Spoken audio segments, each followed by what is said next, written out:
Je me nomme Madame Balal Sylvie Kenny, la présidente de l'Alliance sénégalaise de la petite enfance ASNPE. Alors, pouvez-vous de manière avancée revenir sur la quintessence de la rencontre? Aujourd'hui, on se rencontre pour nouer un partenariat avec Cathy 360 et l'IFA pour sortir des outils qui sont importants pour l'éducation de l'enfant. Donc des outils pédagogiques dans les langues nationales. Et donc, il est important qu'un enfant puisse parler sa langue et apprendre des choses dans sa langue avant de pouvoir utiliser une autre langue ou une langue étrangère. Donc ce sont les raisons pour lesquelles nous sommes présents ici aujourd'hui pour matérialiser ce partenariat-là qui, on espère, ira de victoire en victoire. Si vous avez mis l'accent sur les contes, quelle est la valeur ajoutée des contes dans l'apprentissage de la langue nationale? Le conte, comme l'a dit tout à l'heure le docteur Giroux, avec le conte, on apprend mieux à cerner notre culture. Et il y a nos valeurs aussi que nous ne devons pas oublier, parce que dans le temps, quand on nous faisait des contes, on y apprenait beaucoup de choses. Les cris de beaucoup d'animaux, on les a appris dans le conte. Et il y a beaucoup de mots aussi en Wolof que nous avons compris à travers le conte. Et le conte est aussi important parce que ça permet à un enfant de se concentrer. Donc tout ce qu'on peut avoir de conte, c'est l'apprentissage et l'apprentissage rapide pour un enfant et ça développe l'intelligence de l'enfant et tout ce qui est acuité, même dans le visuel quand nous avons des images et aussi dans le domaine auditif. Alors, en ce qui concerne les politiques de promotion, ou bien la promotion justement des langues nationales, il me semble que l'État du Sénégal a un peu échoué là-dessus. Alors, comme j'aime à le dire souvent, on ne peut pas tout laisser à l'État. Donc nous sommes là pour suppléer un peu, pour aider et appuyer l'État dans les démarches qu'il a commencé à faire. Alors, nous avons créé les associations pour pouvoir accepter à faire ce genre de partenariat et pouvoir promouvoir ce que l'État n'a pas pu faire seul. Donc nous sommes là, on sert d'appui et on compte toujours le faire, tant et autant nous vivrons. Et cela pourra être transporté dans nos écoles et à partir de nos écoles, on verra comment inculquer cela à l'enfant pour que l'enfant puisse grandir avec ça. Et peut-être que ce sont ces enfants-là qui demain seront à la place du président en ce moment pour pouvoir gérer tout ça et assurer cette bonne relève que nous attendons tous. La lecture, elle est... Allez-y. Non.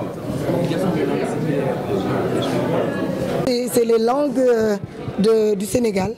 Donc il y a le Wolof, le Soninké comme vous l'avez entendu, il y a le Serer, le Toucouleur, le Peul, mais aussi ce qui n'a pas encore été fait c'est le Mankagne. Hein, vous savez, je suis Mankagne de Ziguinchor, donc il y a cette langue-là qui va venir et donc il y a d'autres langues aussi qui pourraient être développées dans ce cadre-là. Est-ce que vous aviez un peu pensé à la digitale parce qu'un bon nombre actuellement d'élèves ne parviennent plus à lire ou bien n'aiment pas la lecture. Maintenant, à travers ces manuels, est-ce que vous songez véritablement s'investir dans la digitale pour que ça facilite? Oui, bien sûr, parce qu'il y a l'application.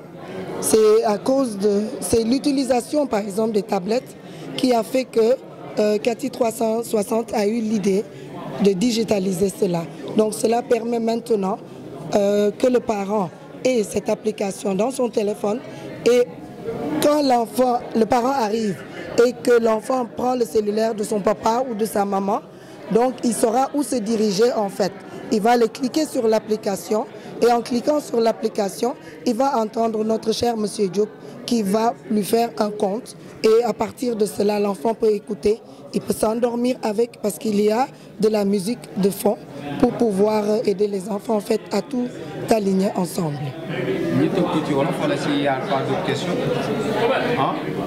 Oui, en fait, bon, nous, comme j'avais dit lors de la présentation, on a commencé par digitaliser tout ce qui est pas très accessible aux populations qui ne savent pas lire. Donc on a commencé par le code de la famille qui est déjà digitalisé en Wolof et en audio. On a fait aussi le code de la route, on a fait la prévention routière et on a fait le système judiciaire. Beaucoup de choses qui intéressent les gens, mais les gens qui ne savent pas lire ou bien qui n'ont pas trop qui n'aiment pas trop la lecture peuvent bénéficier. Donc, partant de là, on a vu qu'à l'IFAN, ils font beaucoup de recherches et les recherches ne sont pas généralement accessibles aux populations. Et là, on a proposé à l'IFAN de travailler ensemble, digitaliser les recherches. Donc, on a commencé par digitaliser les comptes. En fait, il y a tout un long processus. On a commencé par faire ça en audio, les comptes. Après avoir fait en audio, on a travaillé avec la CNPE de Mme Kenny et ils ont dit que les enfants ont besoin de visuel. Ils peuvent écouter, mais ils ont besoin aussi de voir. Par exemple, quand on parle de lion gaïndé, qu'ils puissent voir l'image du gaïndé, du lion. Donc, partir de là, on a ajouté les livrets.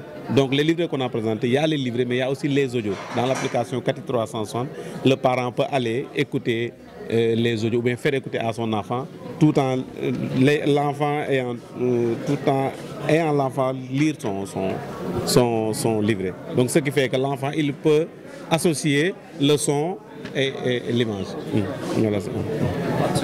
Si vous regardez les contes, après chaque conte, il y a des leçons de morale, il y a du vocabulaire, il y a tout un tas de trucs que l'enfant peut apprendre. Qu'est-ce qu'il a appris dans le conte, comment il gère ça dans sa vie quotidienne, etc. C'est que chaque conte, il y a des leçons de morale à la fin du conte. C'est pour permettre à l'enfant, dès le bas âge, de pouvoir assimiler toutes ces leçons de morale que nous, dans notre société, qu'on valorisait tant, mais qui ont tendance à disparaître à cause de la mondialisation et à cause de notre ouverture. On s'est trop ouvert en perdant, comme le représentant de la francophonie a dit tout à l'heure, tu vois des enfants, tu vois des parents qui sont fiers du fait que leurs enfants ne puissent pas parler Wolof ou bien leur langue maternelle, et c'est une catastrophe.